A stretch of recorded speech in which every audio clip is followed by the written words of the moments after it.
Settle in and let your breathing slow, like tide sliding over smooth sand. The room is quiet now, a soft fan hum, maybe a street light brushing the curtains. Tonight we drift with your body's quiet clock, the gentle rhythm keeping time beneath your thoughts. It listens for light, for mealtimes, for a small fall in warmth, and it sets your sleep.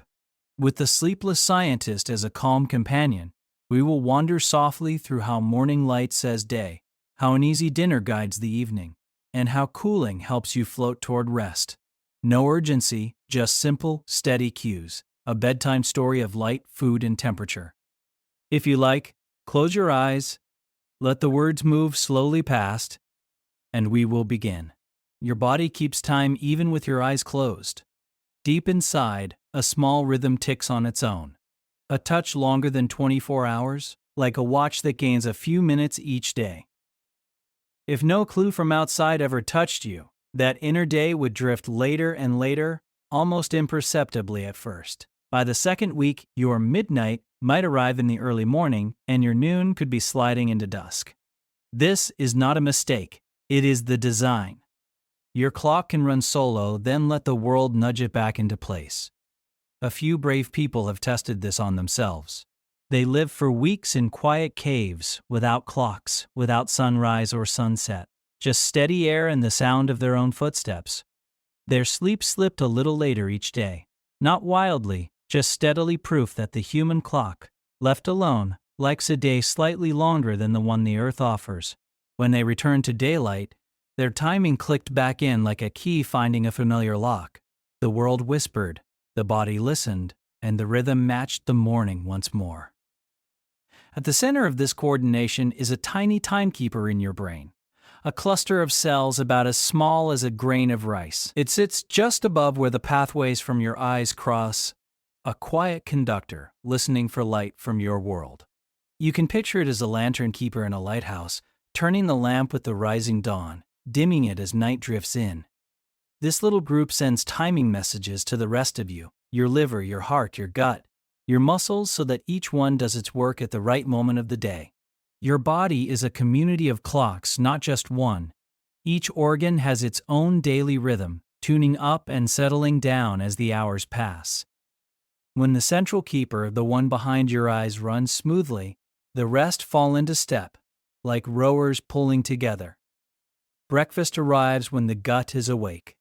Blood sugar rises and falls predictably. Body temperature slides lower as night approaches. Sleepiness builds right on time. When days become irregular late nights here, bright lights there, the rowers pull out of sync.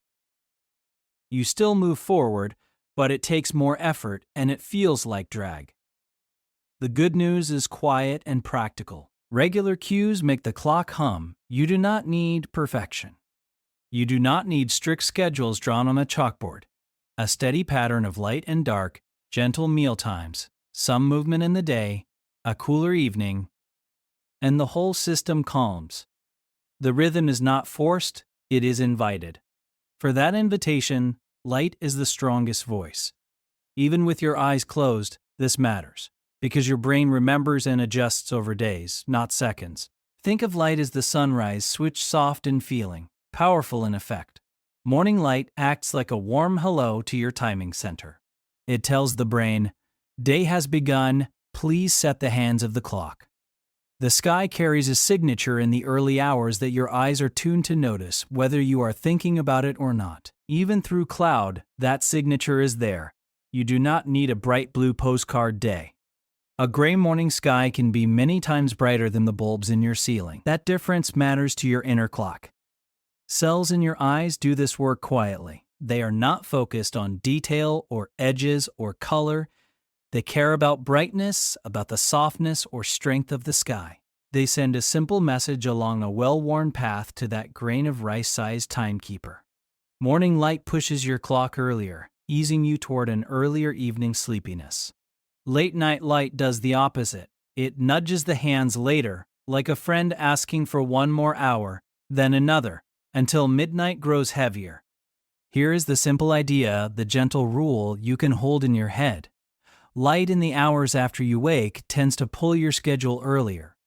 Light in the hours before bed tends to push it later. Midday light is mostly reinforcing, neither a strong pull nor push, just a steady noon. You do not have to count minutes or measure brightness. The body responds to the broad shape of the day. Even a short stroll near a window or a few minutes of morning outside time helps. Your clock is not a strict accountant. It adds up signals across the day and across the week. A few calm minutes near daylight many days in a row is a powerful nudge. If you think of your clock as a sailboat, morning light is a steady breeze that points the bow toward shore. Clouds do not cancel the message. Snow, rain, mist, and the washed-out light of winter days still carry the signal. Compared to indoor light, the sky, even a pale one, is loud to your timing cells. The eyes pass along that message without strain. You might not feel anything in the moment. You might not notice a wave of wakefulness or a sudden shift. The change happens over days, as the system lines up behind the new dawn. Screens are a different kind of light. Held close to the face late at night, they speak loudly to the clock, and they say something confusing. Their glow leans toward the same colors that morning sky uses. They sit close to a tuned part of your eye. So when a bright phone, tablet, or laptop says hello at 11, your inner clock can hear it as dawn. The body is not scolded by this, it is simply misled. Sleepiness fades, alertness rises a little, and the clock slides later by a small notch. This is not a moral story. It is a signal story. A simple way to protect your sleepy timing is to let nights be softer and let mornings be brighter. That does not require strict rules or harsh lines. It can be as easy as letting the room lights be lower after dinner and letting the curtains part a little earlier when you wake. The body feels the pattern. It follows the path. Imagine a winter morning, still gray, the street quiet. You sit by a window with a warm drink, not measuring anything, not striving. Your eyes gather the sky signature. The clock clicks a little earlier. Now imagine an evening where the lamps are low and warm, where overhead glare is off, where the only light nearby is calm. The clock reads it as sunset. The sleepy signals rise. The system unwinds. If you ever wondered why camping often feels like an instant fix for sleep, this is the reason. Under open sky, your brain gets a full-strength morning and a clean dark evening, with less confusion in between. The inner timekeeper resets in a few days, the way a compass needle settles when the magnet is gone. You do not need a 10 to borrow the effect. You just need the shape of the day, the sky by morning, and dimness by night. Remember the people in those caves. They drifted later each day because the sunrise switch never flipped. Give your brain the switch, even briefly, and the drift slows, then stops. When your days are stable, the master clock sends a strong rhythm to the rest of you. Your digestion wakes at the right time, your temperature dips at the right time, your sleep pressure builds on schedule, then releases like a wave. The rest of your body hears light as an echo. Some tissues see it directly, through those same eye signals. Others listen to the master clock's chemical messages. You will not feel those messages as a single sensation. Instead, you feel clearer mornings, smoother energy through the day, and sleep that arrives when the clock and the world agree. Of course, daylight is only half the conversation. Darkness is the other half, and it speaks even more softly. When day fades and lights dim, the quietest signal arrives. Darkness, the softest message your body knows. As evening settles, your body begins to release its sleepy messenger, a hormone that does not knock you out, but sets the stage. It rises when light falls. It lowers when light rises. Think of it as the dimmer switch inside you, gliding the room of your mind from day brightness to night calm. When the house is bright late at night, the dimmer hesitates. When the house glows like sunset, warm, low, and gentle, the dimmer slides down and the brain leans into rest. Warm, low lamps feel like sunset to your brain. Candles, shaded bulbs, small pools of light at table height, these sing the night song. Overhead glare tells a different story. Ceiling lights are excellent for tasks, for kitchens and projects, but late in the day they mimic noon. They bounce from surfaces, fill the room, and tell your timekeeper it is still day. If the goal is calm, lower and warmer lights are the better letter to send. Your eyes are not only cameras, they are also time readers. They do not need detailed images at night, they need the sense of dusk. So when you dim the room, you are not only reducing glare for comfort, you are signaling the clock, "Hello night, we are easing in." The sleepy messenger begins to rise. Your body temperature starts its slow descent. Your heart rate softens. Your thoughts find a lower gear. A gentle, predictable bedtime lets this dimness do quiet work. The brain is a pattern learner. If the last hour of your day carries a similar note most nights, the timekeeper anticipates. It begins to send the sleep preparation signals earlier on its own. Your eyelids feel heavier at the same time, not because you decided to be tired, but because your inner dusk arrives on time. You can imagine this as a tiny chorus behind your eyes, humming the same tune each night. Light is the conductor. Meals and movement are the rhythm section. Temperature is the baseline. When the house lights fall and the music cues, the chorus rises and another day's song closes. Does color matter? Only a little, but enough to notice. The sky leans blue in the morning. The fire leans amber at night. Your eyes are tuned to that difference. You do not need to think in spectral curves. You just need to know that cooler, whiter light feels like day, and warmer, amber light feels like dusk. Let your nights lean warm. Let your mornings, especially the earliest hour after waking, bathe in whatever daylight you have. If your evening includes screens, consider distance and brightness as the simple levers. Farther is softer. Dimmer is gentler. A screen across a room while you listen to a calm voice is a different signal than a bright phone held inches from your face. Again, this is not a rule to follow, just a map of how the clock reads your world. You can choose where to write the streetlights on that map. Some people find that even small leaks of bright light at night can wake them. Others sleep through street lamps and flashing signs. Sensitivity varies. The thread running through all of it is consistency. If your room sends the same night message most nights, cooler, darker, quieter, your inner clock learns to trust the signal, and it sleeps more easily through small bumps. The sleepy hormone peaks in the middle of your night and then recedes toward morning. It does not sedate you like a strong medicine. It simply tells your organs, "Hush now, the night work is on." Your kidneys hold a little more water, your gut moves more slowly. Your brain's cleaning crew opens channels and rinses away the day's waste. These are slow processes that do not like to be interrupted by light. If they are, they start again the next night, a little later. Darkness gives them their chance to complete the sweep. There is a quiet comfort in watching how the body prepares for sleep. Heart rate lowers a notch, blood pressure eases, body temperature drifts a few tenths of a degree lower. You will not feel tense. You will feel the comfort of blankets that were too warm at noon and now feel perfect. You will feel the cool of your pillow as a small invitation to stay. You can picture light as the clock's teacher and darkness as the lullaby. The teacher writes the schedule. The lullaby helps you follow it, night after night, even when the day was messy. The good news is that sleep rewards regularity more than perfection. Did one night run late? The clock will slide a little, then return with a steady morning. Did you wake in the night? The darkness and cool will help you drift back, not by command, but by gentle physics.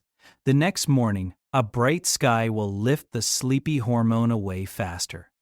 Your alert signal rises in its place, carried by the light, by movement, and by the first signals from food. Light guides the clock from the outside, but there is another daily cue from the inside your mealtimes. Your first meal of the day is a quiet announcement to the body engines on. It does not need to be large. It can be simple, easy, and familiar. The point is not a specific food. The point is timing.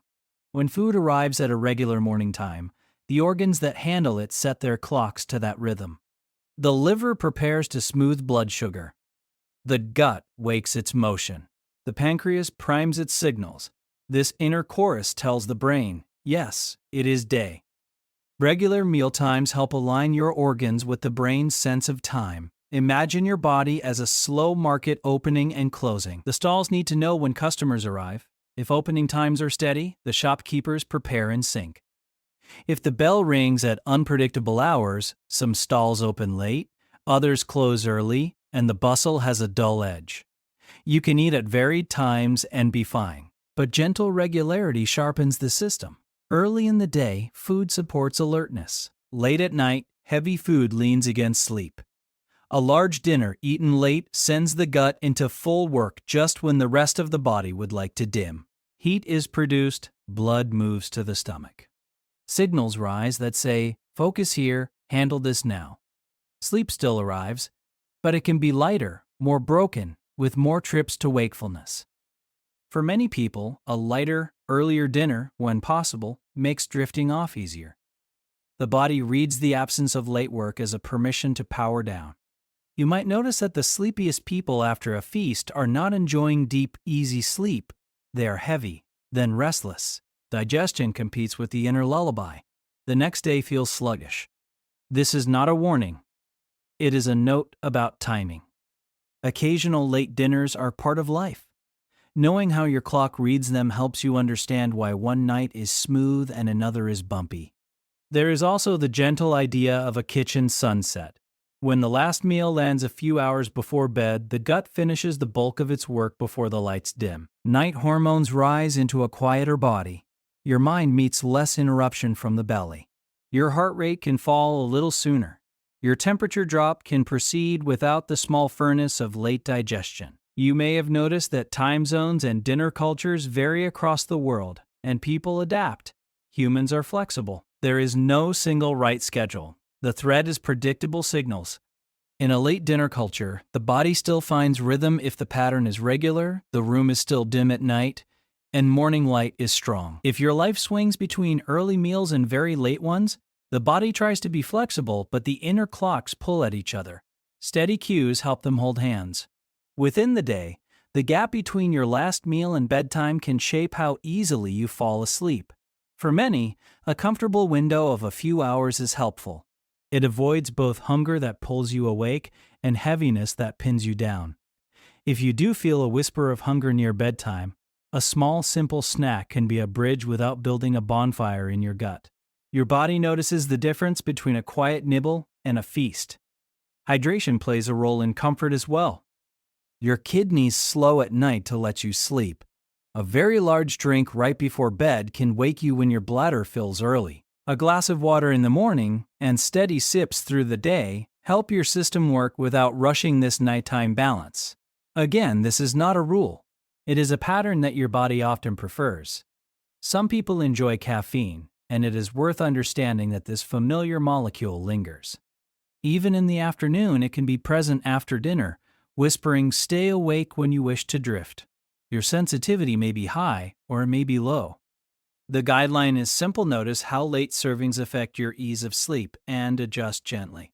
Your clock reads caffeine as a contradiction to the dimness. Removing that contradiction earlier in the day often smooths the night. There is an elegant crosstalk between your meal timing and your light timing. Morning light plus a morning meal tell the body it is truly day. Evening dimness plus a kitchen sunset tell the body it is truly night. When those pairs line up most days, your inner clocks sync like instruments tuning before a concert. You do not hear each instrument separately. You feel the music as a whole: steady energy, clear appetite, good sleep. People who do shift work live in a different rhythm. Their bodies can still find patterns, especially when light and food arrive at consistent local times. For someone working nights, a carefully timed meal near the start of the shift can say day to the gut, while darkness before sleep says night to the brain.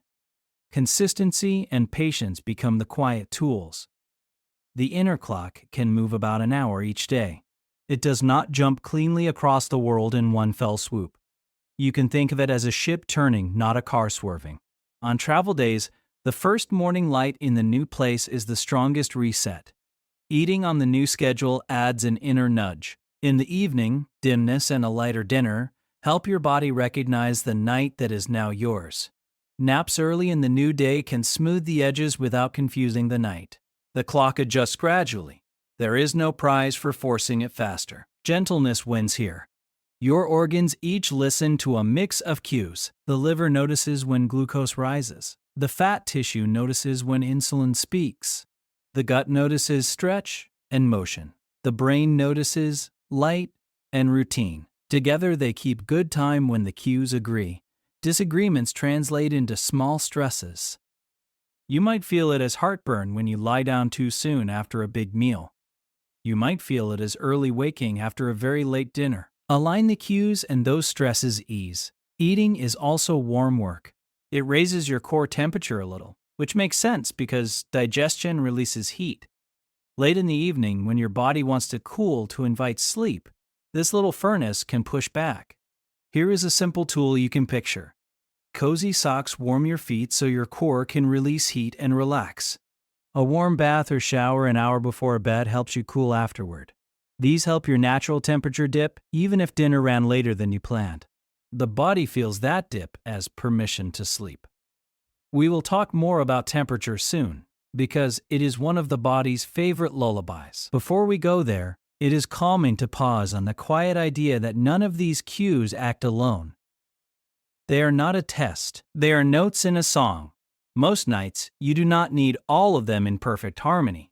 One strong chorus can carry the rest, especially bright morning light and gentle evening dark. Meals add their rhythm. Movement in the day, which we will meet later, adds a deeper beat. Temperature gives texture. Together they make sleep feel less like a struggle and more like a tide. You can notice small patterns. A week with steady mornings and steady dinners often brings earlier yawns.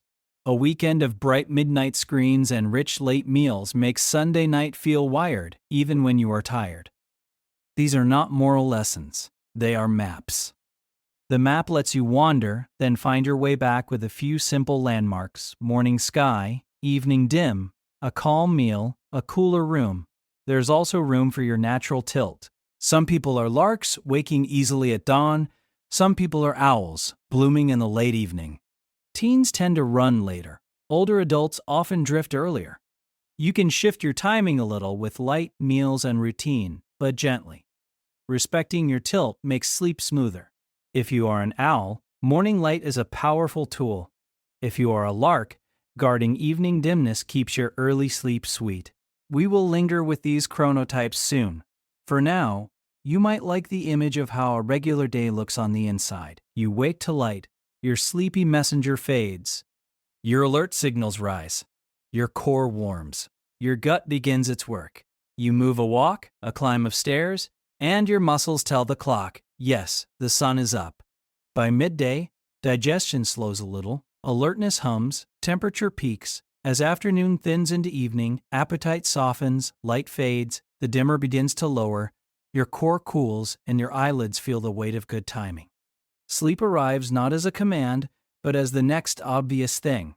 This is the body clock's gift. It turns scattered signals into a simple arc. It smooths the edges of life's bumps. And when it is thrown off, it knows how to find the line again through light, through meals, through temperature, through routine. Alongside light and meals, temperature speaks in a quiet, reliable voice your body trusts. It lowers as night comes, a small fall in warmth, steady and predictable like the tide, and that fall helps you drift. Your body does this on purpose. Through the late afternoon and evening, blood moves toward your skin and your hands and feet, carrying heat from the core. You might notice warm fingers or the comfortable heaviness of socks. That is not a random comfort. Warm ends help your center cool, and a cooler center invites sleep. A room on the cool side of comfortable supports that natural dip, and you can feel the difference.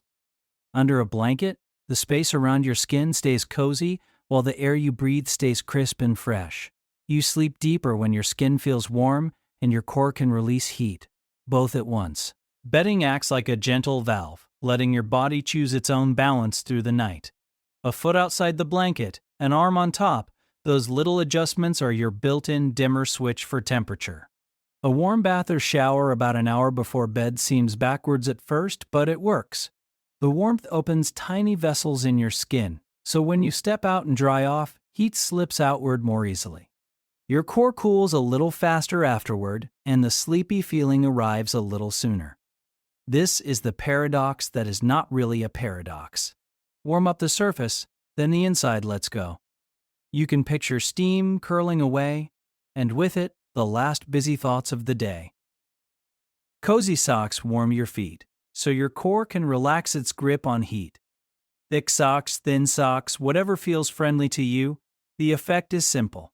Warm ends, cooler center, calm mind. The same idea explains why a fan can help, even when the temperature number does not change much.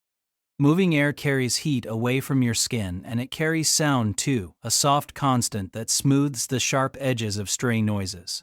Two small gifts, one steady hum. Your bedding and mattress shape your little climate at night, and materials matter in quiet ways. Some foams hold heat close, which can be comforting in winter and heavy in summer. Materials that breathe let your skin exchange heat with the air, so your body can keep its rhythm without working.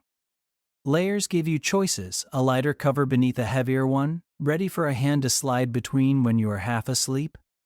Small adjustments, easy and wordless, keep the temperature conversation gentle. Spicy food and alcohol can make your skin feel warm, but that glow does not bring deeper sleep.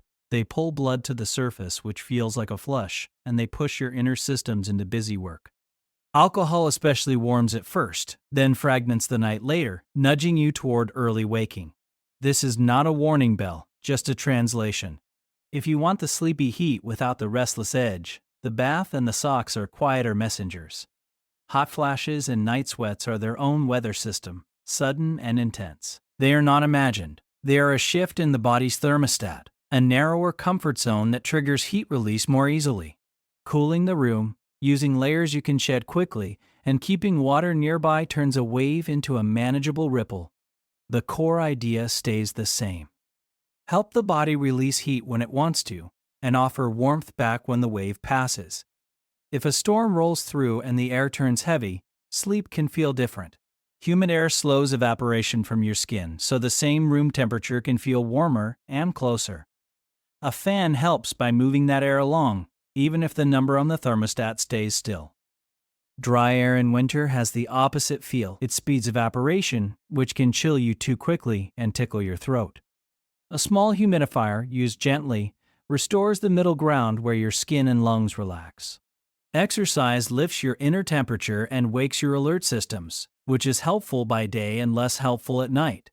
A brisk afternoon walk leaves you pleasantly tired and a little warmer right away, but cooler a few hours later as your body opens the vents. A very late hard workout can be like turning on bright lights inside your muscles.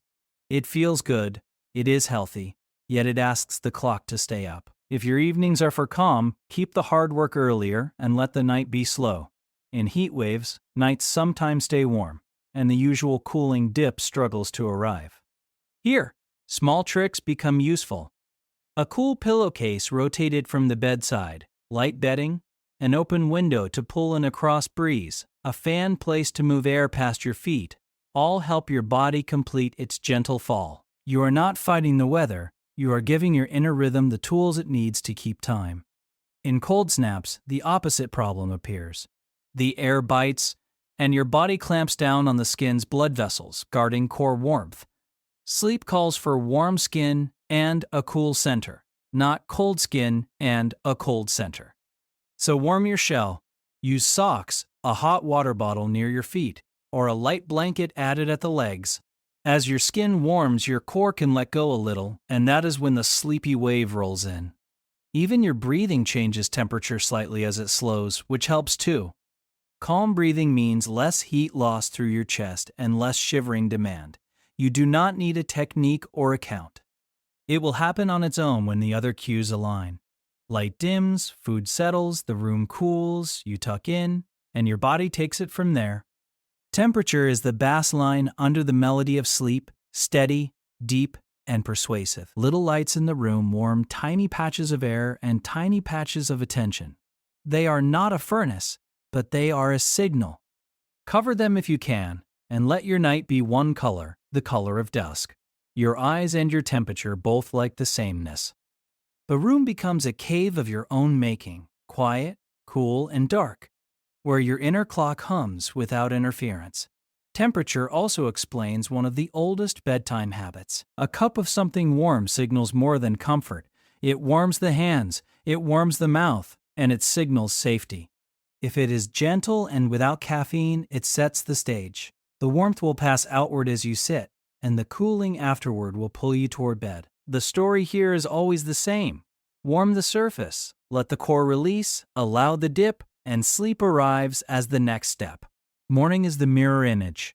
Your core warms by a small amount as day begins, which is one reason a cool morning shower feels bracing. Sunlight on your skin warms you too, and the movement of walking pulls blood to muscles that are beginning their work. The climb of temperature is not huge, but it is steady, and it tells every organ that work hours have begun. Temperature is a clock you can feel without a number, and that makes it a kind teacher. Add steady movement and gentle routines, and your inner clock finds even firmer footing. Movement is not only about fitness, it is a daytime message that says, we are using the day. Muscles contracting send quiet signals to the brain, and those signals harmonize with light and meals. A walk outside after breakfast is two cues at once, light for the eyes and rhythm for the body. Even a few blocks, even a slow stroll, makes the clock nod yes. You build sleepiness across the day, like sand filling an hourglass, grain by grain. Movement helps that filling feel natural. It spreads energy through your muscles and returns it as a calm tiredness later. People who move some most days often find their sleep grows deeper, not by force, but by need. You have used your day, so night can be restoration, not negotiation. There is a simple difference between moving early and moving late. Earlier movement builds sleepiness without stirring your evening. Very late intense workouts raise your inner engines right when you want them idle.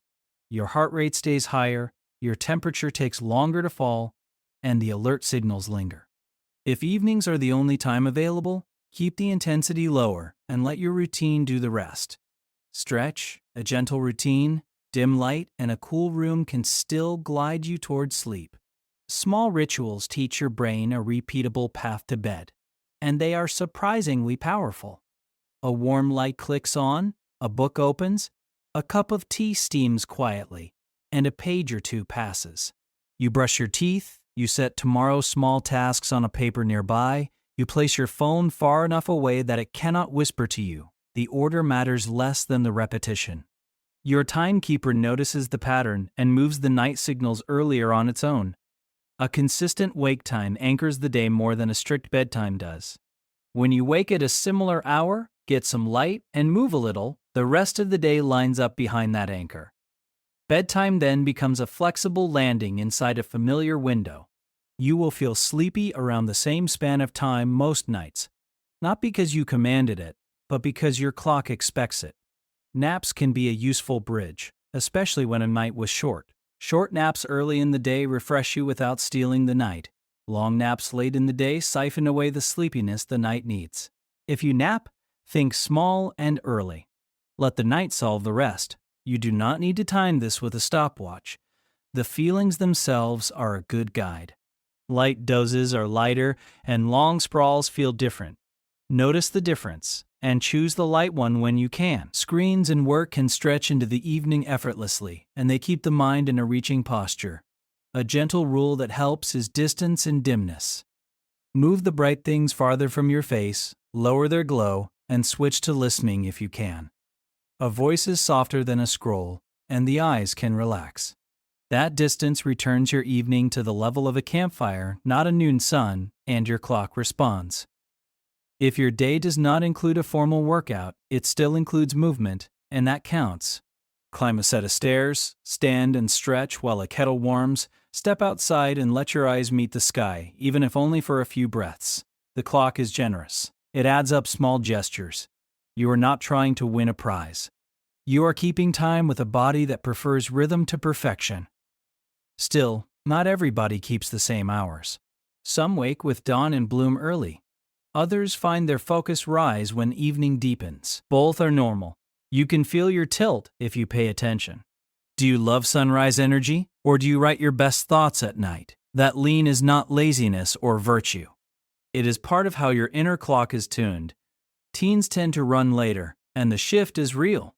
Their clocks lengthen a little, their evening signals start later, and their mornings feel heavier. As the years roll on, many people drift earlier again. waking with easier mornings and earlier yawns. These trends are averages, not rules.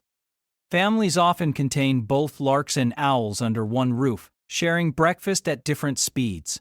You can shift your timing a little with light, meals, and routine, but gently is the word. For someone who leans late, bright morning light is the most helpful nudge. Step into the sky soon after waking, even for a few minutes, and your clock will hear it. Eat a simple first meal, move your body, and keep evenings dim and quiet. Over days, your sleepy window drifts earlier like a small boat turning toward harbor. For someone who leans early, the challenge can be staying awake into the evening without a crash.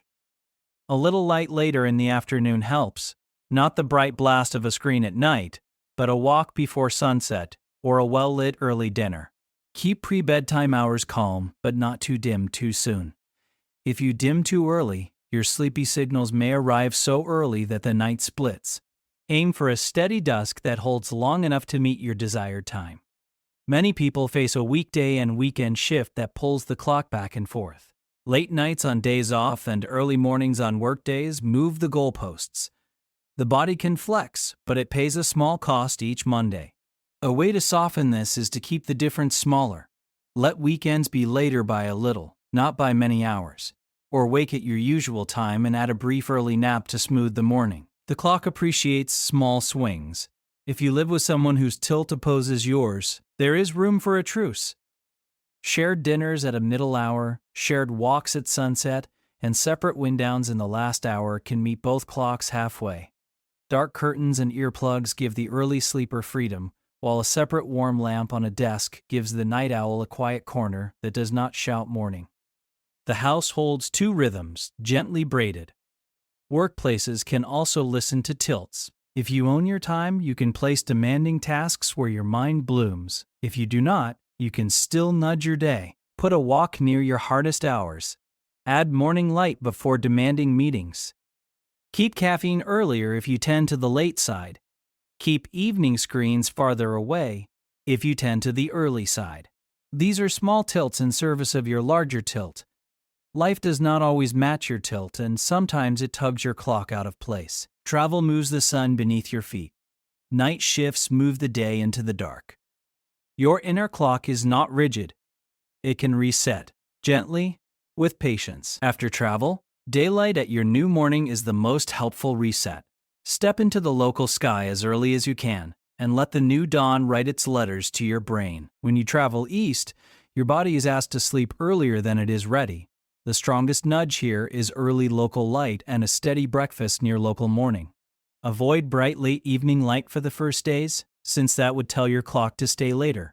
If you can, keep your first evening calm, eat a light dinner earlier, and let darkness wrap you. You might wake too early at first, that is the clock moving. Morning light will push you later in local time by the next day. When you travel west, your body is asked to sleep later than it is used to. Many people find this easier. Lean into bright afternoon and early evening light, since that keeps your clock from sliding too early. Keep mornings a bit dim on the first days so you do not push yourself earlier. Eat on local time whenever you can. These are gentle strokes with a broad brush. You do not need precision. You need the right direction. Short, early naps can take the edge off without confusing the night. If you wake very early in a new place, a nap in the late morning or early afternoon can catch you without stealing from night. Keep it brief and keep it early. Let your bedtime be local, even if you lie quietly before sleep arrives. Darkness teaches the body a lot even before sleep. Your clock tends to shift by about an hour each day when nudged by strong cues. That is why a week is often enough to feel normal again after crossing an ocean. Be patient with the process. Do not demand instant adaptation. You are training a rhythm, not flipping a switch. If you miss a morning, do not chase it that night. Return to light the next morning, eat on time, and the line will straighten. Shift work is its own negotiation. Work at night asks the brain to be alert while the inner dimmer rises. The body can adapt if the signals are consistent. Bright light during the shift helps, especially early in the shift, because it tells the brain we are in the day now. Dark glasses for the commute home keep the rising sun from pulling you into the day too soon. A cool, dark bedroom turns your daylight into personal night. Eating on a night shift benefits from the same idea. Have a small meal near the start of the shift to tell your gut that the market is open. Keep heavy meals away from the final hours of the shift so that sleep can arrive when you get home. A light snack is fine if hunger would otherwise wake you. Caffeine is helpful early in the shift, then becomes a hindrance later. Stop it well before your planned sleep so your inner lights can lower. Many night shift workers find a steady schedule easier on the clock than a rotation, even if the rotation seems normal. If rotation is required, moving the start time later with each change is often gentler than jumping earlier. That direction aligns with the clock's tendency to drift later. Anchor a core sleep block after the shift, even if the world outside is bright. Add a short second sleep in the afternoon if needed. The total adds up, and the body notices the pattern. Families and friends can support this with small kindnesses.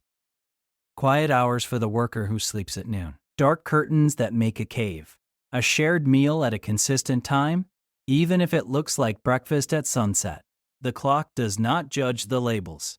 It listens to the sequence. Light, food, movement, darkness, sleep. Put them in an order and repeat.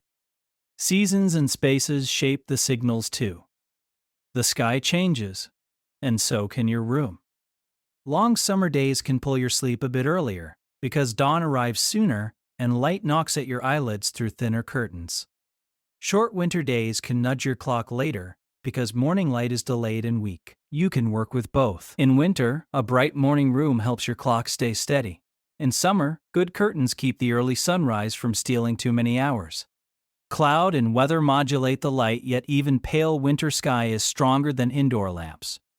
If mornings are dark in your latitude, make a ritual of opening the brightest window you have, or stepping outside for a minute before the day begins. Let your eyes fill with whatever daylight exists.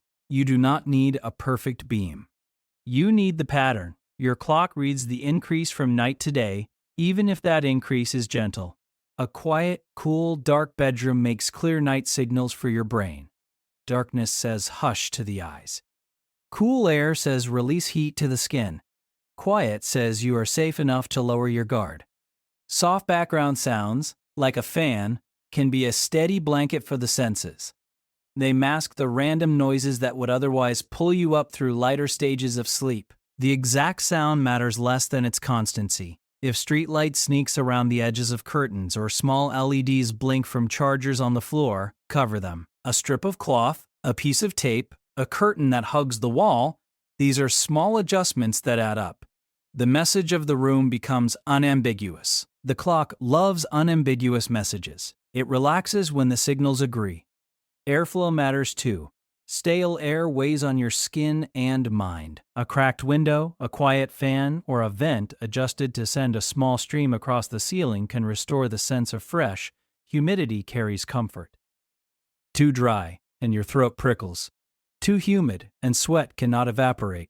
Aim for the middle where the air feels invisible, and you forget it exists. That is the sweet spot for rest. Allergy season does not wait for sleep, and congestion makes lying down feel different.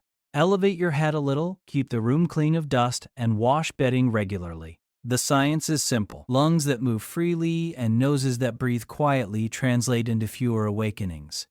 You do not need to obsess. Routine care is enough. The weight of a blanket can feel like a firm hand on the shoulder, and many people find that comforting. It is not magic. It is pressure on nerve endings that says, you are held, you can let go. Choose a weight that feels like a hug, not a pin. The same blanket can feel perfect on some nights and heavy on others. Keep a lighter option nearby. Flexibility is kindness to your future self. If pets share your room, notice whether they comfort or wake you. A purring cat can be a lullaby. A restless dog can be an alarm with pause. There is no single right answer here. There is only your sleep. Shape the room around the clearest path to rest, which sometimes means giving a pet a bed of their own nearby. Scent is gentle, and it should stay gentle. Strong perfumes can irritate, while a faint smell of clean fabric or a hint of something earthy can relax. This is more about memory than chemistry. Choose what your mind associates with calm. A sprig of something dry near a window, a freshly washed pillowcase, a whiff of the outdoors after a cool evening airing. These are small signals that add up to safety. When storms roll in, pressure shifts can change how your joints feel and how your sinuses behave. There is not much to control there. Focus on the cues you can, and let the weather be part of the story. Your clock is robust when the basics are steady. Light in the morning, dimness at night, mealtimes that repeat, movement by day, a room that says night. The sky can rumble without shaking that foundation. All these gentle cues can fold into one calm plan, from morning to night. Start your day with natural light, a glass of water, and an easy first meal. Step near a window, open a curtain, or step outside for a minute if you can. Let your eyes wake before your inbox. That first drink tells your body, we are back from the quiet hours. The first bite tells your organs the market is open. You do not need a feast. You need a start. Keep meals steady through the day, not rigid, just familiar. If possible, finish dinner on the earlier, lighter side. Think of it as a kitchen sunset, a soft signal that tells your gut to wind down with the house. If dinner runs late, make the room dim and the meal simple, and offer yourself the warm water of a bath afterward to help your core cool anyway. The body reads the overall pattern more than any single choice. Move your body in daylight hours. A walk, an errand on foot, a few stretches while the kettle hums, these are not small to your clock. They are the daily percussion that keeps the rhythm true. If you have a workout, place it in the light half of your day when you can. If you exercise later, keep it gentler and give your night the space it needs to form. As evening arrives, let the room lean warm in color and lower in brightness. Lower lamps, shaded bulbs, and light at table height help your eyes feel dusk even if the street is still bright. If screens must be near you, increase the distance and lower the glow. Listen rather than scroll. Reading on paper under a warm light is a quiet way to let your thoughts settle without pulling the clock later. Cool the room as bedtime approaches. It does not need to feel cold, just on the cool side of comfortable. Socks on your feet, a warm bath an hour before bed, and breathable bedding finish the stage for your inner temperature dip. Write tomorrow's tasks in a short list and set it aside. The list will hold them while you sleep, so your mind does not have to. The brain loves containers, and a piece of paper is a simple one. If you wake in the night, keep the lights low and the world small. There is no need to punish yourself with wakefulness. Stay comfortable, sip water if you are thirsty, and let your body's next wave arrive on its own. Checking the clock teaches your brain to count the hours. Let that lesson fade. Your clock will find the line without supervision. Morning after a rough night is not a test. Return to the routine. Light soon after waking, a simple first meal, a little movement, and your clock will forgive the bump by afternoon. The night is only one part of the day-long rhythm. The next cycle is already beginning, and you can help it, gently, with the same cues as always, by making the morning clear, the afternoon steady, and the evening soft. Think of your day as 3 simple chapters. Each chapter has a tone, a few easy cues, and a gentle purpose. Morning asks you to open the windows of your biology. Light through the eyes, water through the mouth, movement through the muscles. Even a slow stretch by the sink counts. You stand, you reach, your breath eases, and your heart knows the day has begun. If you step near a window for a few quiet minutes, you feed that inner timekeeper the strongest clue it has. If you use an alarm, make it kind. A tone that rises rather than blasts, a light that brightens rather than flashes. Waking is a transition, not a jump. Your brain climbs out of a deep pool, and the ladder is better than the rope. A splash of cool water on your face helps because it nudges your temperature upward, matching the natural climb of morning. Some people feel foggy for a short while after rising. That fog is common. Your inner systems are aligning, your sleepy chemistry is clearing, and your alert chemistry is rising. Light speeds that handoff. So does a small walk, even indoors. A slow lap through your rooms while the kettle warms is a lap for your clock too. Coffee is a comfort for many, and timing it a little after waking can feel smoother. Give your natural alert signals a head start, then let the cup support rather than replace them. If you ever notice a midday dip that feels sharper on heavy coffee mornings, That is the rebound from borrowing alertness early. You can test a later cup on a quiet day and see how your body answers. Your first meal, however simple, is a time signal. It says, "We are in the daytime path now." It does not need to be large or complex. A piece of bread, some fruit, yogurt, an egg, leftovers from yesterday, any familiar start tells the gut to wake and the liver to steady your fuel. Your inner clocks keep lists, and breakfast puts a check mark at the top. If the morning is busy, you can still give yourself 2 small cues: light on your face and water in your mouth. Open the curtain as you dress. Drink a glass as you find your shoes. You are building momentum for your clock, and that momentum carries you into the steadier hours of the day. Midday is about consistency. The light is strong, so your clock is stable. This is the span where your movement builds sleep pressure grain by grain, and your meals keep your energy even. Large swings in energy come from large swings in timing. Gentle steadiness makes the ride smoother. Many people feel a natural lull in the early afternoon. Your body temperature dips slightly then, and wakefulness has a small valley. This is normal, not a flaw. If your night was short, the valley feels deeper. A brief early nap can bridge it. If your night was full, a walk or some bright light will carry you through. Heavy meals at lunch deepen the valley, which is pleasant on a weekend and weighty on a workday. You can steer with portion and timing. Snacks are also time signals, tiny ones. A piece of fruit mid-morning tells your system the market is still open, but it will not move your clock much. The larger signals come from light and your main meals. If you wonder whether timing matters more than content, the clock would answer, timing first, content second, pattern always. As the afternoon leans toward evening, begin your slow dimming.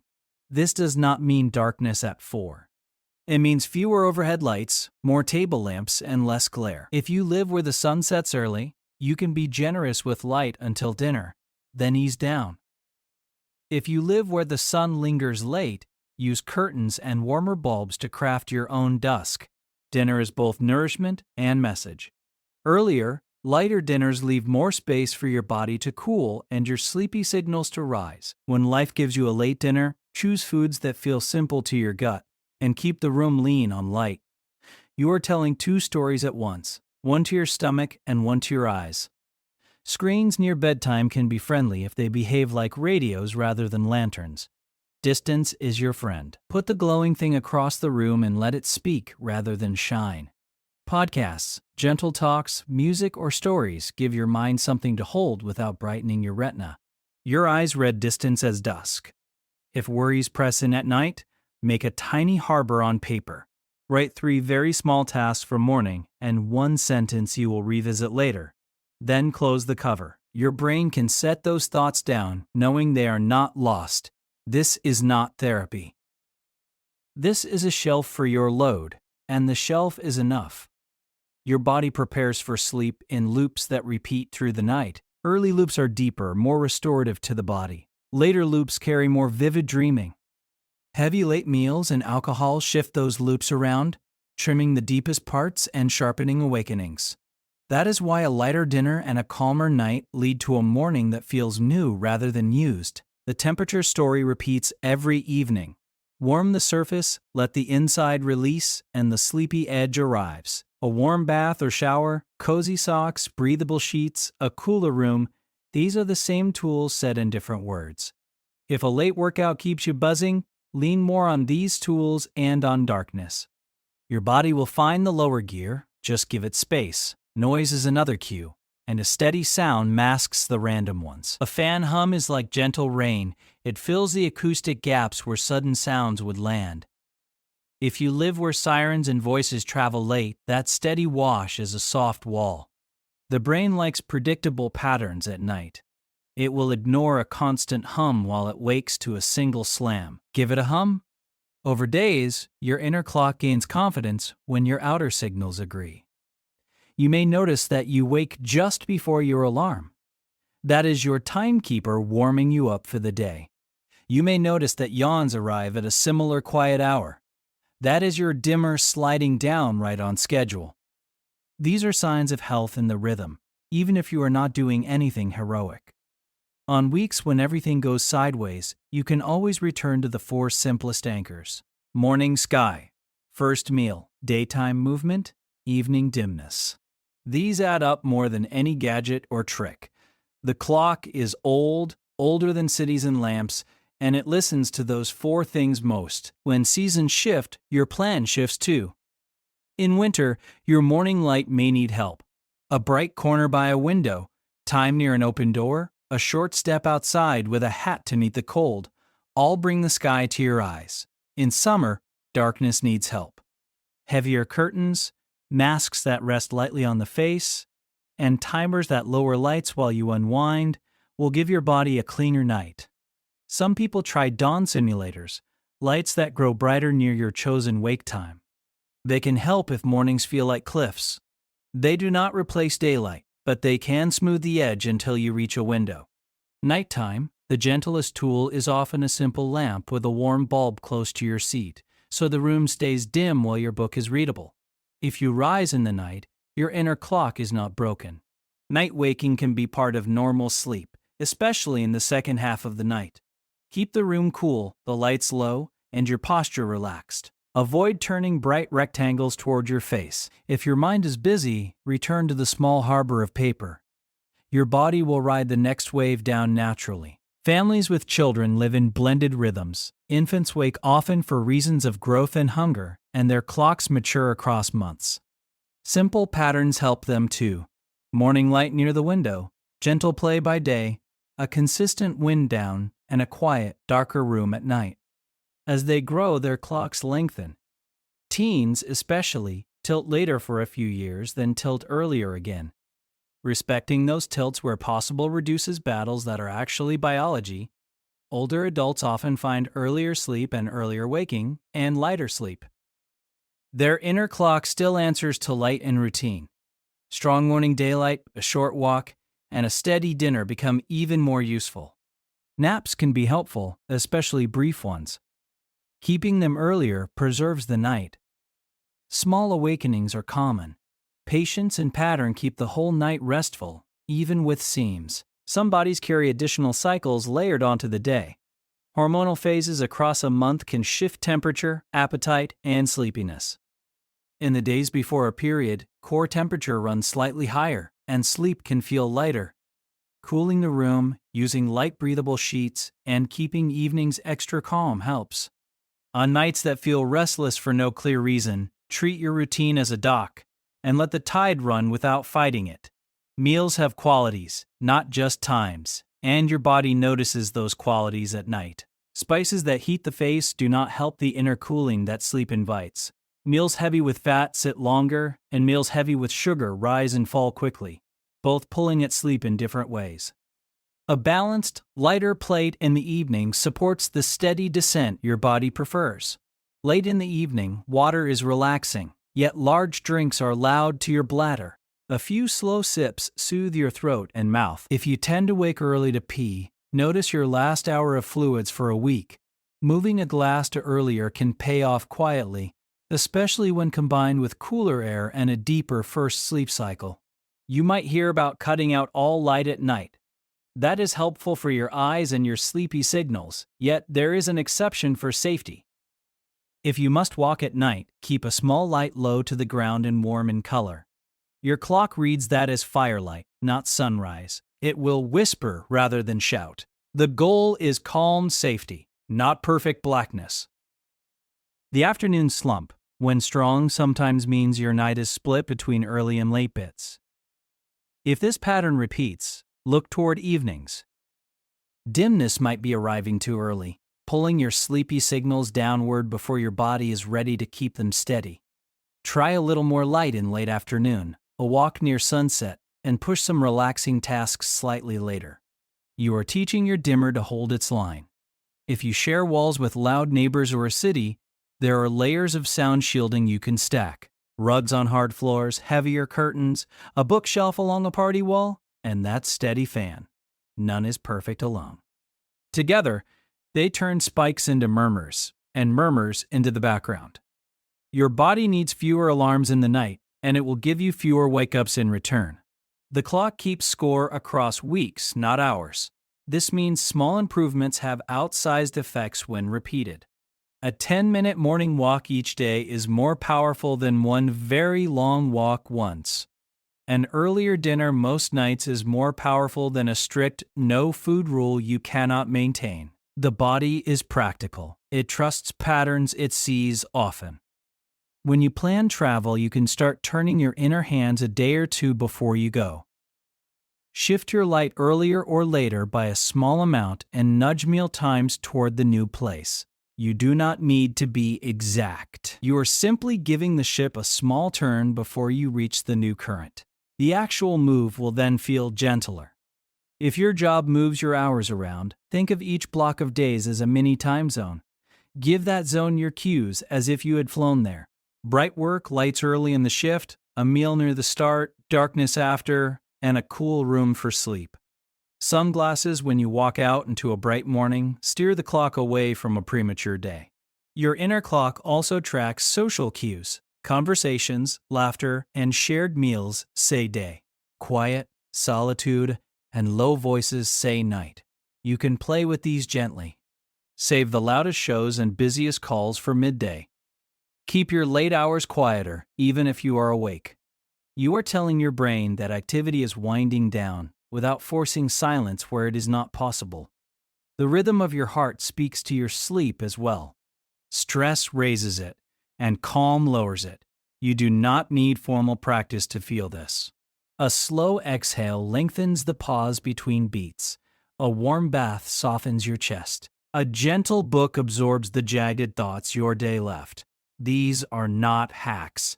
They are signals your ancient biology understands. We have talked about light many times, and it is worth adding a small detail. Your eyes have cells that do not care about shapes. They care about the total brightness spread across your view. This means opening both eyes to the broad sky matters more than staring at a bright point. You can sit with your gaze soft and your mind wandering, and your clock will still receive the cue. Clouds are not your enemy. Snow brightens the world by bouncing light from the ground up into your eyes. Rain dulls glare, but not the total brightness of the sky. Even a foggy morning sends more light than your kitchen ever will. If outdoor air is unwelcoming, a bright window is enough. Put your face near it and let your eyes drink. At night, the little lights we bring into rooms often carry colors your clock hears as morning. You can choose bulbs that lean warm, closer to firelight. You will still see enough to read, yet your inner dimmer will not hesitate. Move bright work lamps earlier in the day. Let night favor lamps with shades, pointed downward or sideways, not up toward your ceiling. Some people try orange glasses in the evening to soften screen glare. These can help if the screens must stay. The glasses filter out the parts of light that your clock hears most clearly. They are not a free pass to scroll until midnight. They are a quieter voice in a room that you still want to dim. If you ever need to wake before the sun, you can mimic morning with a bright fixture near your face while you eat. Keep it close for a short while, then turn it off when you leave for the day. When real daylight arrives, step outside for a few breaths and let the real sky finish the job. Your clock prefers the sky, yet it will accept a lamp as a placeholder. Food timing is flexible, and culture matters. If your family gathers late, keep your plate lighter and your room dimmer. If your mornings are sacred time, make breakfast a touch more substantial and linger near the window. If you work early, a pocket snack can move your mid-morning dip to a friendlier place. Your body is not fragile, it is teachable. How does the clock know what time it is when you cannot see the sky? It listens to repetition. It tracks the sequence of your day. It remembers that after you wake, you tend to drink water, and after that, you open the curtains. It remembers that after dinner, you dim the lamps and open a book. Do these in similar order most days, and your clock will learn the path even when one cue is missing. Sleep itself comes in stages that trade places across the night. Early sleep brings slow waves that wash the brain and mend the body. Later, sleep brings rapid eyes and vivid stories that organize memory and mood. A steady schedule keeps those stages in their natural order. That is why waking in the middle of the night feels different from waking at dawn. You are stepping out of different rivers. Dreams can feel bright on nights when your sleep is lighter. Heavy food or wine narrows the deep stages, so your mind spends more time where dreams happen. This is not always unpleasant, yet it can leave you feeling less restored. The simplest way to favor deeper rest is that earlier, lighter dinner, dimmer lights, and a cooler room. 3 small levers pulled in the same direction. Your skin carries sensors that tell your brain about the world. Soft fabrics reduce those messages. Breathable cotton or linen, a pillow that supports without trapping heat, and sheets that glide rather than grip, all lower the noise that reaches your brain. You do not need luxury. You need materials that disappear when you lie still. If your mattress holds heat, a breathable layer between you and the foam can help. If it is too firm, a thin topper can distribute pressure and reduce numb spots that wake you. Subtle changes often help more than major ones. Your body adapts quickly to modest comfort, and it resists dramatic changes if they disrupt your familiar map of the bed. Some sounds are living sounds, and they soothe. Crickets outside a summer window, wind in leaves, a faraway train that comes and goes on a schedule. These are patterns your brain evolved with. They rarely wake you because they repeat. Sudden, irregular noises are the culprits. That is why we buffer them with steady sound. In very bright cities, light sneaks under every door. You can layer defenses easily. A tension rod with a heavier curtain behind your usual drapes, a rolled towel along the bottom of the door, and a small mask for your eyes. Each layer removes a little brightness. Together, they create a dusk you own. Your inner clock is coupled to your immune system. When you are ill, your sleep changes. You may need more hours, more naps, and more darkness. Listen to that need. Light in the morning still helps, yet do not fight the extra daytime rest. Your body shifts its schedule on purpose when it is repairing itself. As you heal, return to your anchors, and the daily rhythm will reappear. On days when you stay indoors, the difference between day and night can blur. You can amplify the contrast. Throw open curtains in the morning. Turn on brighter, cooler lights by day, then turn most of them off after dinner and keep only warm pools. Play livelier sounds in the afternoon, then softer ones later. You are not tricking yourself. You are enhancing the natural signals your clock expects. Time with other people is a day signal. Laughter, conversation, and shared effort all tell your brain it is time to be awake. Place those times in your light half whenever possible. Let the late evening quiet itself, even if you are still up. Raise your voice earlier, lower it later. Your nervous system will match you. If anxiety rides with you into night, lower the intensity of every sensory channel: light, sound, temperature, and thought. Dim the room, hum the fan, cool the air, and hand your thoughts to the page. This lowers the volume on your threat signals. Your clock does not need silence to sleep. It needs the reassurance that the world is predictable enough to let go. You might wonder how much precision matters. It matters less than you fear, and more than you think, in one way. Consistency in the arc is more important than exact hours. If your wake time floats within a small window, and your meals and light follow, your clock will keep good time. If the arc changes shape wildly, even if the hours are similar, your clock will wobble. At the poles, where the sun never sets or never rises for long stretches, people build their own days. Bright indoor light makes a morning. Dark shades and low lamps make a night. Meals serve as bells. Movement draws the line between halves of the day. Humans can set their clocks with culture when nature withholds the cues. The same tools apply in smaller measure everywhere else. Whenever you adjust your timing, respect the 1 hour per day guideline. Your clock can move about that far without stumbling. Move faster, and you will still arrive, but you will stagger. Move slower, and your feet will barely notice. This is why gradual changes last while sudden ones rebound. If you care for someone whose clock runs differently, remember that your cues are their cues, and timing more than words will reach them.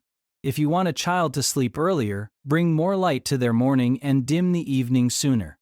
Make dinner a little earlier, and repeat for many days. The family becomes the environment, and the environment writes the schedule. People often ask whether the overnight glow of a city harms sleep the same way for everyone. Sensitivity is varied, yet the rule of thumb holds. If the light is strong enough to light your path, it is strong enough to nudge your clock. If it is dimmer than starlight, your eyes barely notice. Most street light through curtains lies between those. Treat it like a tiny dawn. Cover it if sleep feels lighter than you wish. You can use aroma as a time cue too, softly. The scent of coffee belongs to morning. The scent of clean sheets belongs to night. You can reinforce this by keeping certain smells for certain times. Use a mild, familiar soap for your evening shower. Open a window for a moment after dinner. Let the air change, and your mind will follow. If your work demands midnight creativity, you can still protect sleep. Keep the night space dim and cool, and wear a soft hat or hood to keep your skin warm while the air stays crisp. Keep bright blue-white light away from your eyes, and break for a warm drink every hour to keep your body loose. When you stop, make a short bridge to bed. 15 minutes of quiet reading under a warm lamp, then lights down. Your clock will forgive occasional late nights when the signals remain consistent. The midday sun carries ultraviolet rays that are not needed for your clock. You do not need to stare into bright glare to set time. Indirect light is enough. Sit under a tree or beside a window with curtains open. Your eyes read the brightness across your field, not the pinpoint. You can protect your skin and still feed your clock. If you wear glasses with very strong tints by day, you may need a few extra minutes by the window for the same effect. The timekeeper behind your eyes wants a certain dose of brightness. At night, the opposite is true. A simple sleep mask can turn a bright room dark in 1 second. Small tools make large differences when they target the right sense. Hot weather changes the math. Your house holds heat, your sheets feel sticky, and your body fights to restore the dip. Move air where it matters most, across your face, your neck, and your feet. Chill a spare pillowcase in the refrigerator and swap it once. Freeze a bottle of water wrapped in cloth and place it near your ankles. These never cool your core dangerously. They offer your skin relief so your core can continue to release. Cold weather changes the math in reverse. You step into a bed that feels cold at first. Warm the surface quickly with a hot water bottle near your feet or a heating pad used briefly. Then, turn the heat off and let your body coast. Warm skin, cool air, sleepy brain. If your nose feels cold, cover the lower half of your face loosely with a blanket for a few breaths to warm the air you inhale. Breathing patterns can guide the heart without effort. Long exhalations slow your pulse. You can feel this while lying still. Let your breath fall into a pattern where the out-breath lasts a heartbeat longer than the in. No counting, no performance, only a small tilt. Your body reads the message and your inner dimmer lowers. The afternoon is a place to build the night you want. A walk while the light is still strong tells your clock it is still day. A cup of tea instead of coffee moves the evening away from edge. Reply to emails earlier and leave the last hour for small tasks that do not pull your mind open. You are lowering the gears one at a time. If you awaken before dawn and cannot return to sleep, the day may have insufficient light, or the evening may dim too early. Increase your morning dose of sky for a week. Delay your evening dimming slightly so the arc holds longer. Keep your last bright screen farther away. Your timekeeper will adjust, and the early waking will soften. Illuminated alarm clocks that face you all night send tiny dawns toward your eyes. Turn them away or cover them with a cloth. If you need to know the time, touch a button, glance, and let the face go dark again. Your brain relaxes when it cannot check the hours constantly. Time awareness at night is a hidden stimulant. Animals use the same rules. Birds greet dawn with song because their clocks are struck by light.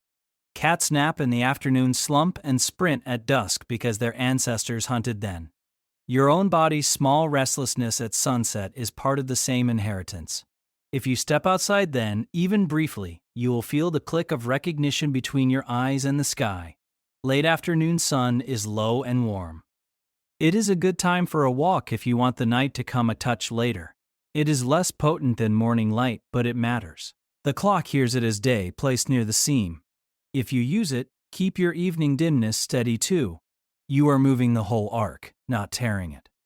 Some questions have simple answers. Should you sleep at the same time every night? Close enough is fine. Should you wake at the same time every morning? Closer is better. The wake anchor drives the day. The bedtime follows. Should you eat late at night? If you are hungry, a small snack beats going to bed uncomfortable. If you are not, let the kitchen sunset stand. We are not machines. There will be parties, deadlines, newborns, grief, and joy. The clock can bend for all of them. When the bend ends, return to your anchors. Morning light, first meal, daytime movement, evening dimness. These 4 rebuild the arc without punishment. Your body will thank you with deeper sleep within a few cycles. On mornings after too little sleep, avoid the temptation to nap long and late. Keep any nap short and early. Feed yourself, see the sky, move a little, and ride the day. Your sleep pressure will rebuild, and the next night will repay you. 2 bad nights often come from chasing the first one. Let the day carry you. There is also an art to gentle social planning. If you like late dinners with friends, choose a place with warm lighting and softer music. Sit away from bright displays. Eat a little earlier that day so your evening plate can be lighter. Walk home or step outdoors after to give the sky a nod. You can keep your ritual without losing your rhythm. When storms rattle windows or winds whistle through cracks, remind your senses who is in charge. The room is still yours. The bed is still your dock. The night is still a river that will carry you. Let the fan hum, let the covers adapt, and let the weather be weather. Your clock is sheltered by the walls and by the pattern you have drawn. You can also use light to smooth dark winters in another way. Put your brightest task near a window. Read there. Write there. Talk there. Bring day activities into that brightness. In the evening, gather your life in a warmer, dimmer corner. The house itself becomes an assistant conductor, raising and lowering the baton with you. When a pet wakes you, try a consistent signal back. Feed at consistent times, play by day, and keep night boring. They also carry clocks that listen to light and routine. If they learn that night brings nothing but quiet, they will adjust. A short season of patience builds many seasons of sleep. You might wonder whether supplements can replace darkness or light. None can. They can mimic parts of the cascade, but the orchestra plays best with the real cues. Light in the morning and darkness at night coordinate dozens of processes that no single pill can match. Use the sky. Use dimness. Use routine. They are free and powerful. When you feel your day get away from you, start where you are. If it is afternoon, step outside for a minute. If it is evening, turn off one overhead light. If it is night, put your phone face down and far away. The arc is not lost. The next cue begins the repair. Think of your inner clock as a friend who keeps promises. When you keep yours, gently and most days, the friend arrives on time. Sleepiness shows up when expected. Waking feels like surfacing rather than being yanked. Meals land when appetite is tuned. Body temperature slides the way it should. Each night, your brain rinses away the day's waste, organizes memories, balances mood, and restores tiny parts of you that worked hard. Those processes have favorite hours. You do not need to know their names to help them. You only need to offer them the stage at the right time. Darkness, coolness, and quiet do the rest. Morning comes again, as it always does. Light washes through your eyes, and the sleepy chemistry ebbs. You drink water, you move a little, and your organs open shop. The day flows forward, and the hourglass begins to fill. Every act in this sequence is small. Together, they are strong. If your life holds an unusual schedule, like caring for someone through the night, you can still craft a rhythm. Pick a block of hours that will be your sleep anchor. Protect it with darkness, cool air, and quiet. Place your meals at predictable times relative to that sleep. Step into daylight at the same time relative to your waking, even if it is late afternoon. Consistency here is kindness to your future self. Breath lengthens as we wind down talking about breath. Your body knows what to do when the room matches your intent. You do not need to force anything. Your inner clock prefers invitations to commands. Imagine the day again as a gentle wave. It rises with light, rolls with meals and movement, and falls with dimness and cool. You float on that wave. You do not make it. You allow it. When the wave is regular, sleep comes as drift rather than drag. Soon, we will bring all these threads together in a single, simple path you can follow without thinking, a day shaped by quiet cues that make night obvious to your body. And sleep the natural next step by laying out a path that feels like muscle memory, not a checklist. Picture a day that teaches your body what time it is, without speeches or alarms, just small repeating notes that stack into a song you know by heart. Begin with light on your face before light on your phone. You drift from bed, you pull a curtain, and the sky greets your eyes. Even a patch of pale gray carries more strength than a bright lamp across the room. Stand there for a minute or two, not counting, just noticing the shift from night to day. The timekeeper behind your eyes nods, sets the hands, and sends the message onward. A glass of water lands in your stomach, and your body feels the return of flow. Then a simple first bite, whatever feels kind and familiar. The content matters less than the timing. It is the opening bell for your organs, a clear statement that the workday has started inside you. If mornings are crowded, anchor 2 cues you can keep light at your window, and that small bite. Add movement before the day sweeps you. A short walk outside if the weather is kind, or a few laps around your home while the kettle whispers. You are stacking 3 gentle signals in a row sky: food, motion. They reinforce one another, and your clock becomes sure with each day you repeat them. Through the morning, let your brightest tasks live near your brightest window.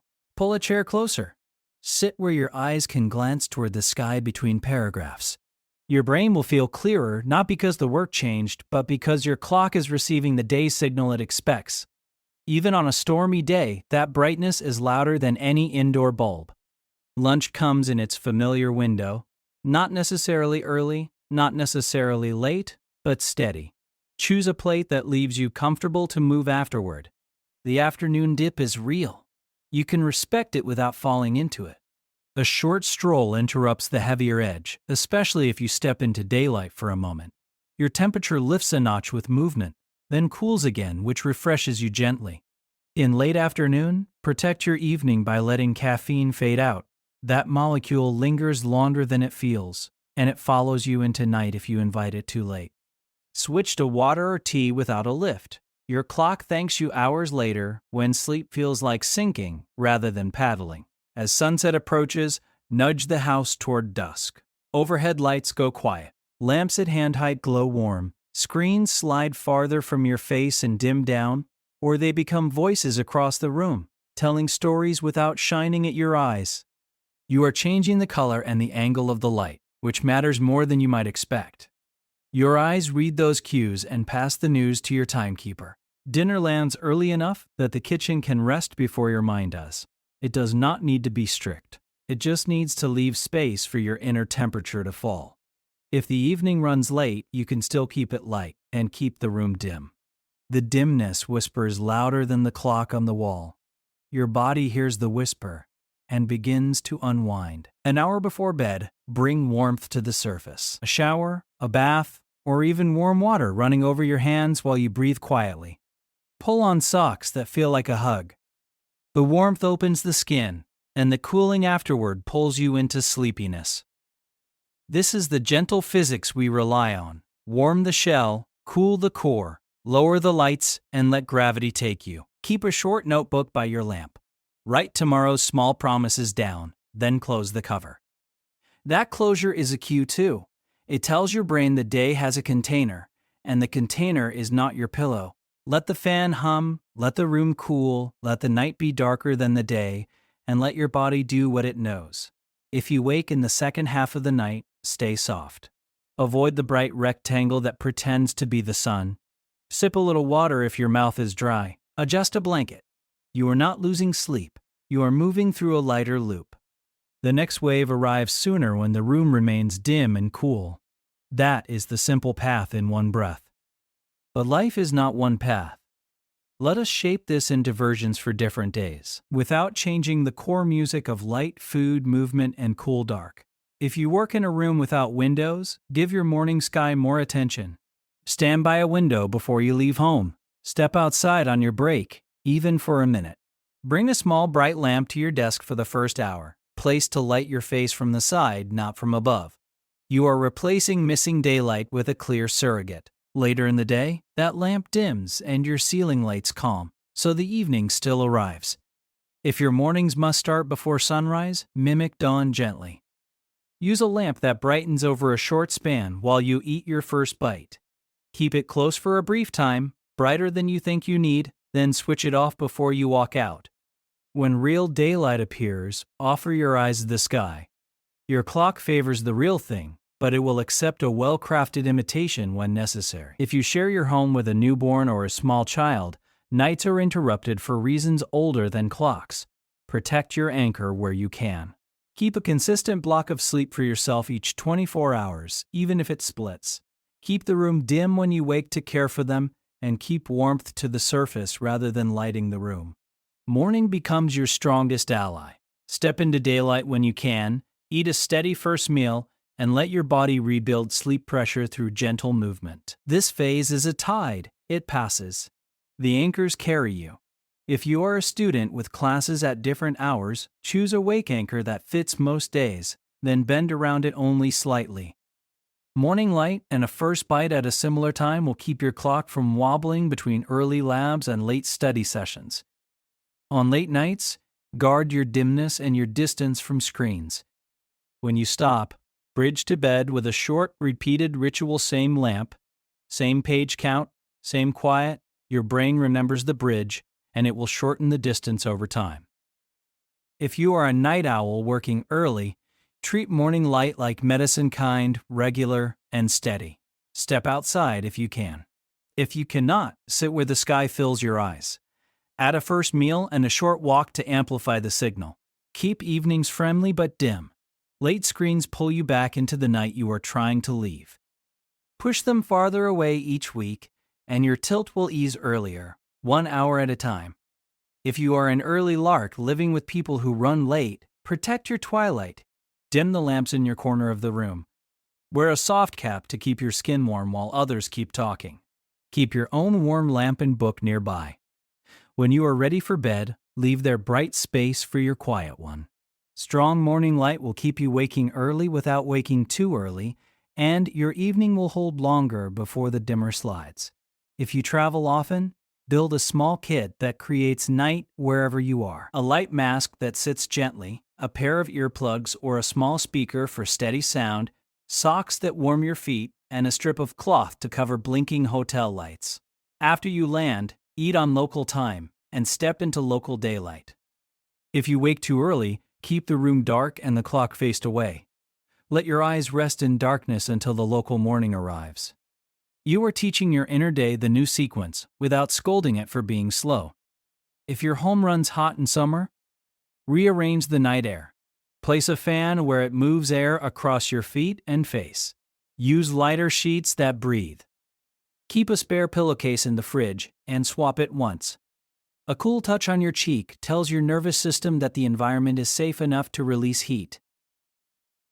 A bowl of cool water for your wrists offers the same message. Warm skin and a cooling core is the geometry of sleep, even on warm nights. If winter makes your room too cold, warm the surface lightly before you lie down. A hot water bottle near your feet for a few minutes.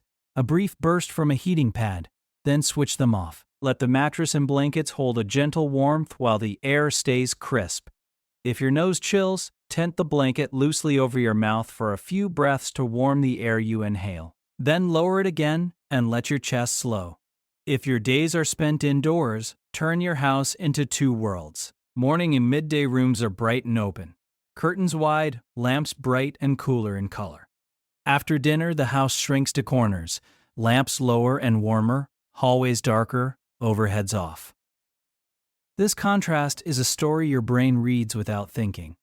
Even if the sky rarely visits, your home will still tell time. If noise visits through walls, soften the room. A rug over hard floor stops echoes. A bookshelf against a shared wall absorbs thumps. Thick curtains quiet glass. A fan hum or soft rain sound fills the silence where sudden noises would otherwise land. Your hearing is old and vigilant. Give it a pattern it can ignore. If worry speaks loud at night, Reduce the brightness of every channel: light, sound, temperature, and thought. Lower the lamps, let the fan hum, cool the room, and hand your thoughts to that small notebook. Write one line about what matters most now, one line about what can wait, and one tiny action for morning. Close the cover. Your clock does not need to solve anything in the dark. It needs to know that the day can hold your tasks until the next light. If you wear glasses that block a lot of brightness by day, understand that your eyes may need a few extra minutes by the window for the same time message. No need to stand in glare, just sit where the sky fills your gaze. In the evening, a sleep mask can replace perfect curtains. Tools help when environments are not ideal. Your clock welcomes any help that clarifies the difference between day and night. If your appetite is light in the morning, try a small repetition rather than a large meal. A bite of toast before your shower, a spoonful of yogurt after, a piece of fruit at your desk. Each small cue says the same thing. They sum to a clear morning message. Later, keep dinner friendly to your gut. Soups, stews, and warm grains are simple for your night. Save heavy sauces and fried food for daytime hours when your body leans toward warmth and activity. If the afternoon slump feels like a wall, make it predictable. Place your biggest mental work earlier. Eat a little lighter at lunch. Keep a short walk in the early afternoon, ideally where the sky finds your eyes. If the slump still arrives, a short nap before late afternoon can be helpful. Keep it brief and keep it early. Your night will remain yours. If you love late social evenings, shape the setting toward your clock. Choose places with warm light and softer music. Sit away from bright screens. Keep your plate smaller and lean toward simpler food. Walk at the end even a short block and let the sky or the dark street tell your eyes that night has truly arrived. When you return home, dim your lamp and keep your bridge to bed intact. Fun and rhythm can coexist. If you work rotating shifts, treat each rotation as a small journey. When the start time moves later, your clock cooperates more easily. Boost light early in each new shift. Protect darkness afterward with dark glasses and a cool room. Keep a steady meal near the start of work and keep heavy food away from the end. Your body can learn a pattern within each rotation, even if the larger schedule moves. If your partner's schedule differs from yours, braid two rhythms gently. Share dinner at a middle hour. Share a walk near sunset. Craft two wind downs, one earlier and one later, with lamps in corners that do not flood the whole space. Dark curtains and a white noise machine give the early sleeper a cave. A warm desk lamp and a book give the night owl a den. The house becomes an instrument with two strings tuned differently, both in tune. If your body runs warmer in the second half of the month, expect lighter sleep. Cool the room a touch more and use breathable sheets. Keep evenings especially gentle. If you wake, know that your thermostat has changed by design. Patience and coolness work better than effort here. In a few nights, your set point drifts back and the deep loops return. If you are recovering from illness, let sleep be the main medicine. Your clock will want more darkness, more stillness, and more naps. Give it those without guilt. Keep light in the morning, even if that morning is late. Keep meals at familiar times, even if the amounts are smaller. The rhythm aids your immune system. It coordinates repair that likes to happen at night. As you heal, your day will naturally reclaim more hours. If allergies make your nose heavy, elevate your head a little. Wash your bedding regularly. Keep the room free of dust that interferes with easy breathing. Sleep is not fragile, but airways enjoy kindness.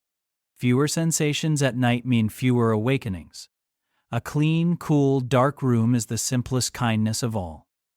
If you must wake at night to use the bathroom, keep a small, low, warm light near the floor. Your eyes read this as firelight, not sunrise. It illuminates your steps without convincing your clock that morning came early.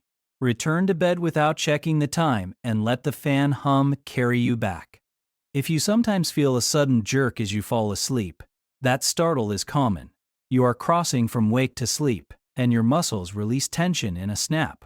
Dimness and a calmer evening lower its volume. A warm surface and a cool core make the crossing smoother. It is an old reflex, not a warning. If you often wake minutes before your alarm, that is your inner timekeeper anticipating your routine. It raises your temperature and alertness slightly near your wake window, so the climb feels easier. This is a sign of alignment. If the alarm still feels harsh, soften it. Choose a sound that grows or a lamp that brightens, and meet the day without a jolt. If you live where sunrise swings dramatically through the year, let curtains and lamps do the compensating. In summer, darken the early hours that arrive too soon. In winter, brighten the late mornings that take too long. You are leveling the curve so your clock does not swing wildly with the seasons. A small shift is normal.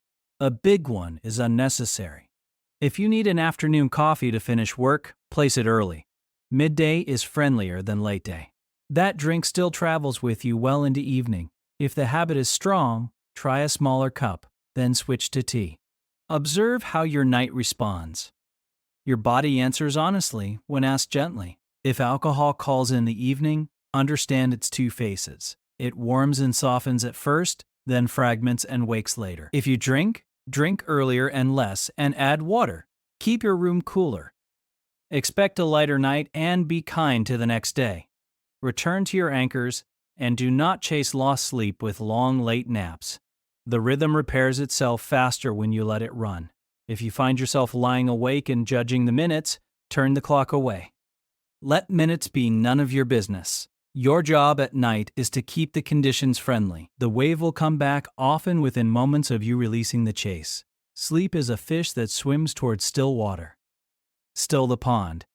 If you commute by foot or bike, that time is a gift to your clock. You get light, motion, and a clear boundary between day and evening.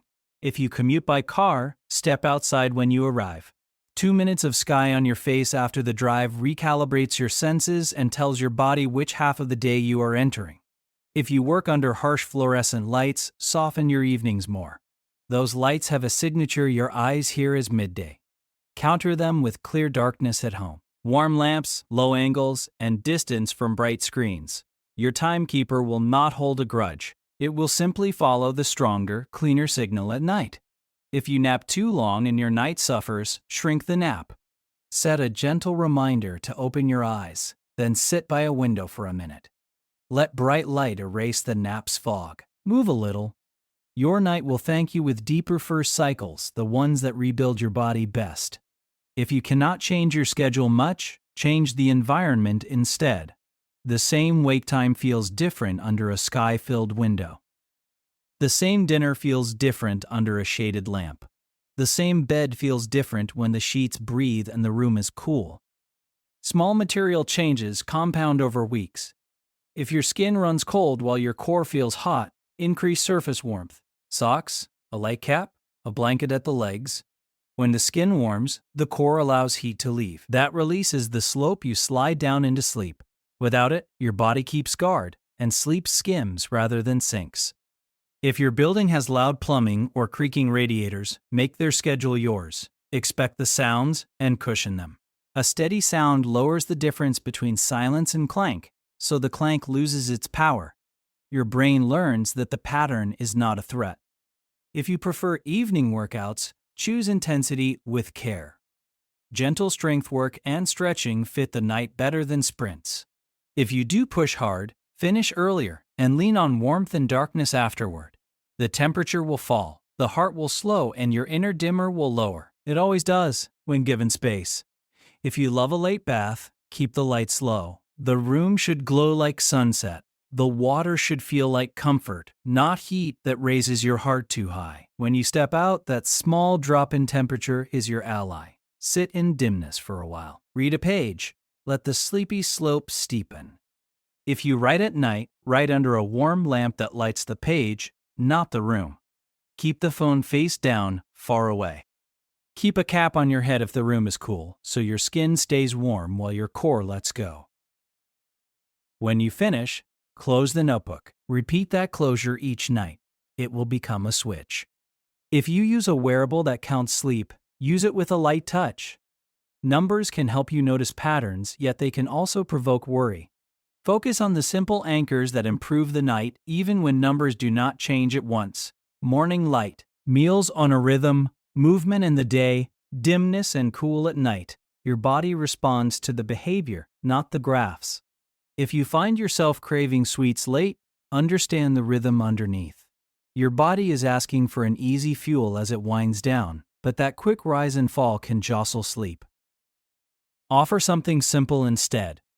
A small snack with calm fuel, and keep the lights low. Your body will recognize the compromise and meet you there.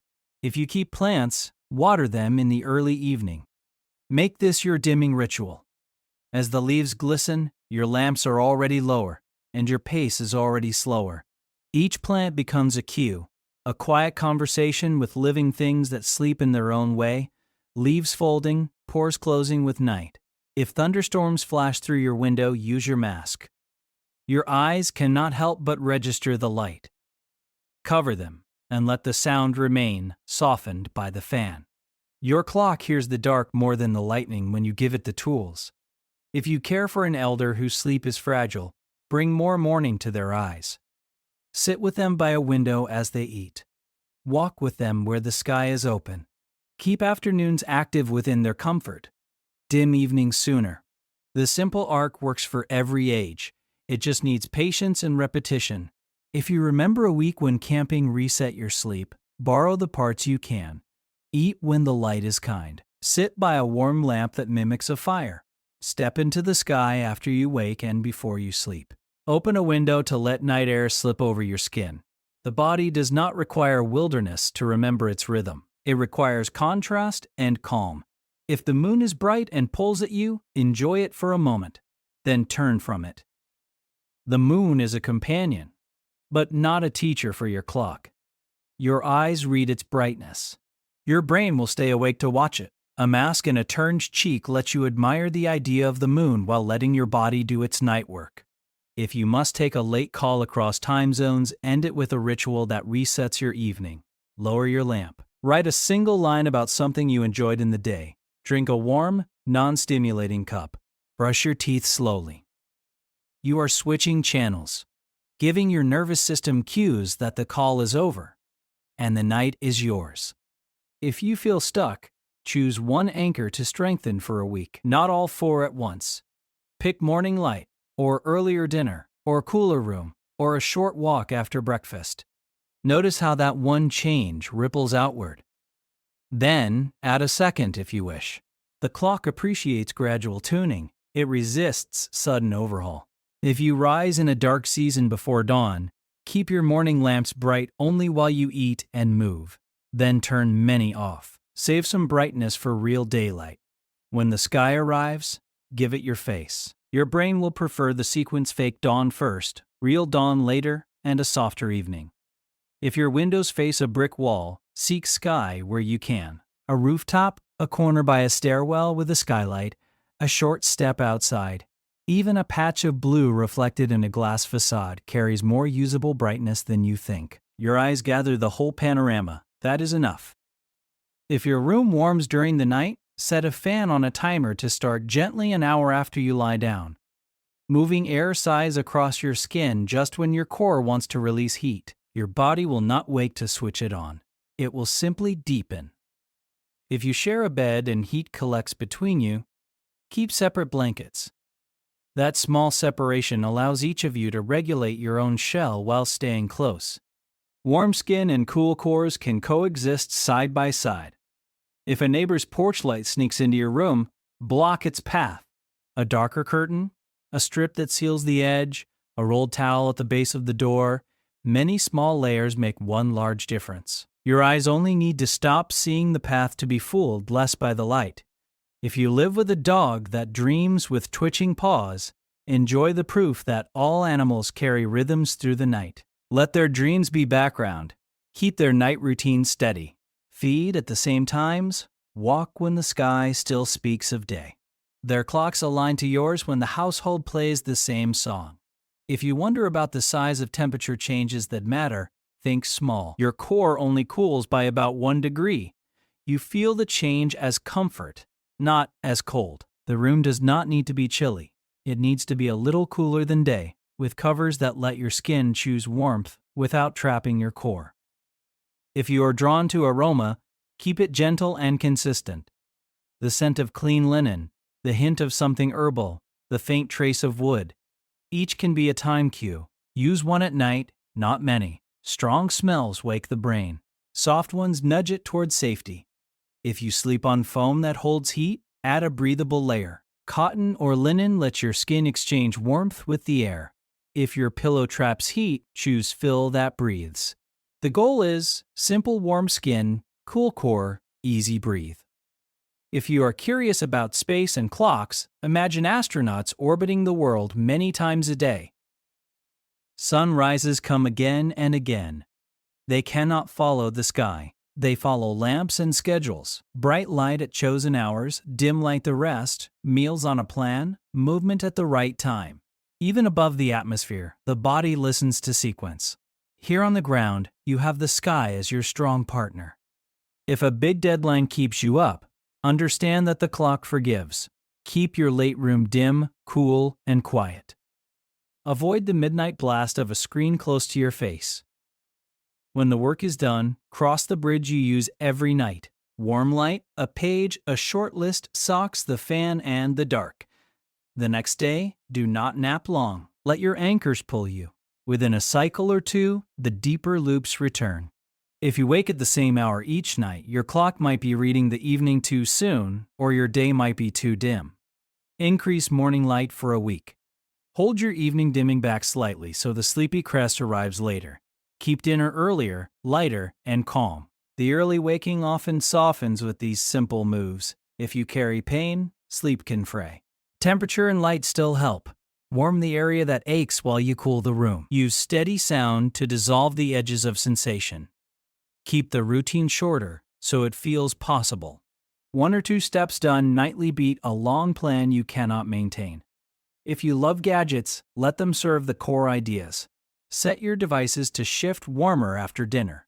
Use timers on lamps so they fade without you thinking. Use shades that roll down with one cord pull. Technology is useful when it reduces noise and makes rituals easier. It is less useful when it adds light and asks for your attention at night. If thoughts race when you lie down, give them a place to jog. A small voice recorder with the screen dark or a notebook in the dark captures ideas. Your mind trusts that nothing is lost. It stops rehearsing. Your inner dimmer continues to lower while the page holds the rest. If you are tempted to overhaul your life, pause. The body clock responds best to kindness. Bright morning, steady meals, daytime movement, evening dimness, and a cooler room. These are the levers. Pull them gently, pull them often, and trust the tide to do what tides do. Consider one more small day, imagined in detail for the feeling of it. You wake to a room that is still gray. You reach and part the curtain. The sky is a soft sheet. You stand there for a minute, eyes soaking brightness without effort. You drink water. You eat a simple bite. You walk from room to room while the kettle warms. You dress near the window, letting the light fall across your face. You step out the door and feel cool air on your cheeks. The day begins. Your morning passes in a place that is brighter than night, and you sit where that brightness meets your eyes. You eat lunch at the hour you usually eat it. You stand and stretch, then step near the window again. The afternoon lull comes and goes. You move for a few minutes. You drink water. You save your strongest light for daytime. As evening leans in, you lower the lamps and let the house exhale. You choose a lighter dinner because it feels good to do so, not because a rule said so. You rinse the dishes. You water a plant. You take a warm shower. You put on socks. You write 3 small things in the notebook. You read the page. Your breath wanders without you steering it. You lie down in a room that is cool and dark. The fan hums. You feel your hands warm and your face cool. The night holds you. This day does not require a perfect environment or perfect discipline. It requires sequence. Light writes morning.